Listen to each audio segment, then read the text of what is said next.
Of transfer news for us. You've been following Chelsea at the Club World Cup over in Florida there, Carve. Good to see you. Good evening to you. And I know you have news now on a long-standing transfer target. Give us more.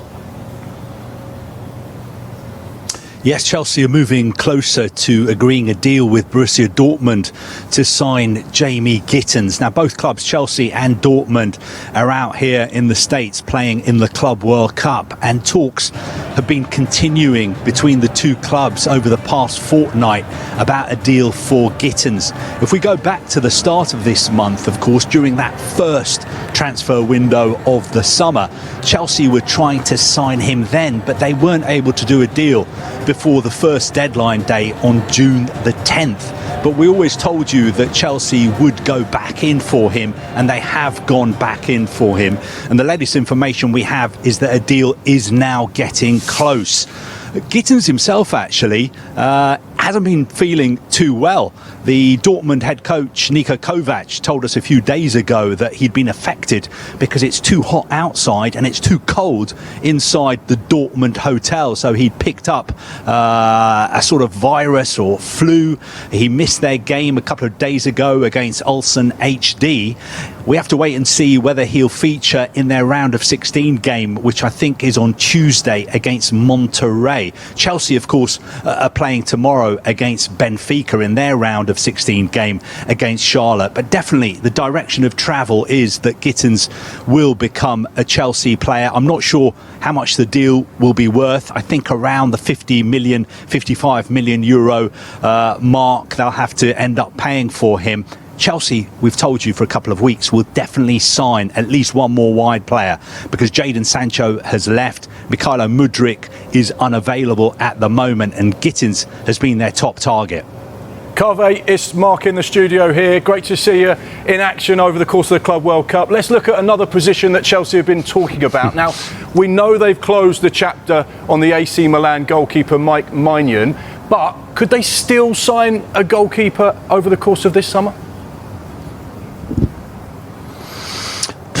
Very good question. I don't want to make myself a hostage to fortune, but standing here today, my information is that Chelsea are not actively trying to sign a goalkeeper. Now, having said that, I wouldn't be surprised if they did sign a goalkeeper, because we don't know what's going to happen in the next 2 months of the transfer window. But they've got 4 goalkeepers at the moment. They're pretty happy with those 4 goalkeepers.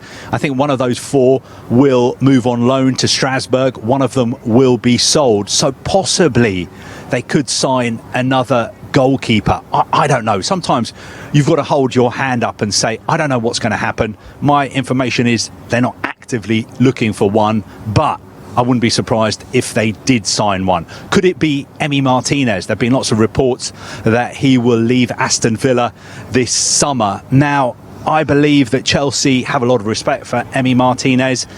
They think he's a great goalkeeper. Of course, he's somebody who's won the World Cup, but at the moment, he is not an active Chelsea target.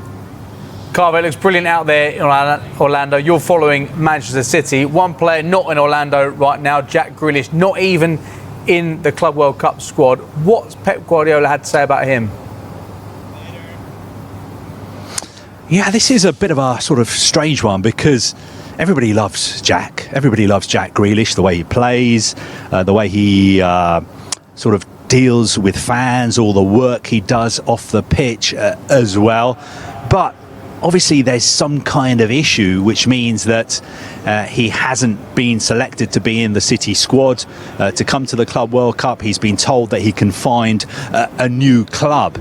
But having spoken or sat in news conferences where Pep Guardiola has been asked about Jack Grealish in public, Jack Grealish basically, Pep Guardiola seems to like Jack Grealish almost as much as everybody else does. For instance, here in Orlando a couple of days ago when he was talking about Jack Grealish, he said, look, we need to make sure we find a solution that is good for Jack, that is good for his family, that is good for his kids. He said that Jack Grealish was a great player, somebody who was instrumental in City winning the treble a couple of years ago. He said we wouldn't have won that treble without Jack Grealish. But having watched City yesterday against Juventus here in Orlando, their players are playing so well. And they've got players out wide like Doku, who was the player of the match yesterday, like Savinho, who played so well.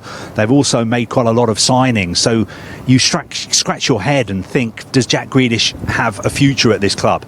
Obviously, from what Pep Guardiola is saying and from what we know, I think Jack Grealish will almost certainly leave Manchester City this month.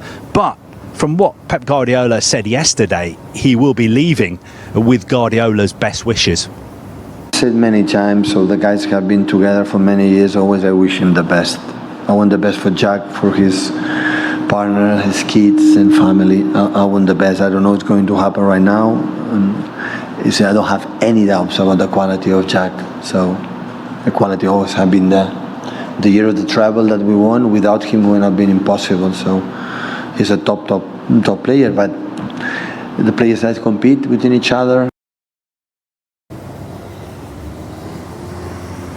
So that's Pep Guardiola. Guardiola and the City squad are back now at their base in Palm Beach, which is about 170 miles away from here. They'll be back in Orlando on Sunday because they're playing their round of 16 game here against Al Hilal. And Carver, as we've seen so far in this competition, City signings have slotted in almost seamlessly so far. With that in mind, could Pep go into the market once again? And are you expecting there to be much business in this mini transfer window within the Club World Cup?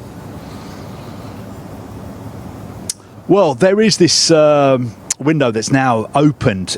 I'm not sure we should call it a window. It's a registration period that's open until the 3rd of July. So clubs who are playing in the Club World Cup can register new players.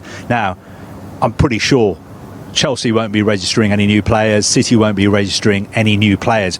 And when you look at how well City played yesterday against Juventus, they absolutely dismantled Juventus. They played so well. Rodri was back, starting for the first time since he picked up that really serious knee injury against Arsenal in September. You just looked at that side and thought, this is a side who are going to win the Premier League next season. There's no side who can match or beat City if they play as well as this throughout next season.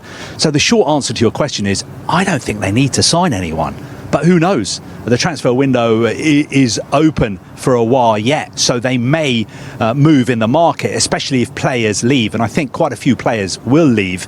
Pep Guardiola has said, look, I would love to keep all these players, but the problem is if I keep all these players, they're going to be unhappy because so many of them are not going to be playing regularly next season. Also, I know a lot has been made about how much money City have spent, not just this summer, but also in January as well. But don't forget, if they win this Club World Cup, they will bank an extra £112 million. So I think that will help to balance the books as well. Carve, excellent as always. Looks like a scorcher out there. Make sure you got your sunscreen on, please. Thank you very much. Cheers, Jess.